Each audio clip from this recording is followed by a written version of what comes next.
Hey, what's up? This is Scott with Level Up Tutorials, and in this series, we're going to be talking all about Svelte.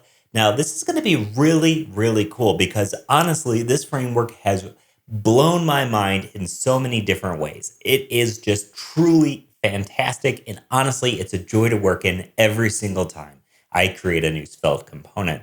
So over the course of this series, you're going to be learning all the ins and outs about what makes Svelte unique, but also how to just do basic everyday things that you do in any framework. We're going to be hitting APIs. We're going to be working with state. We're going to be working with global state. We're going to be doing animations and a whole bunch more that come right out of the box with Svelte. It is going to be so dang cool. We're going to be creating a quiz app that's going to be getting its questions from an API, and it's going to be keeping track of your score, having some reactive conditional statements. It's going to be fantastic. So continue watching as we dive into the first video. What is Svelte?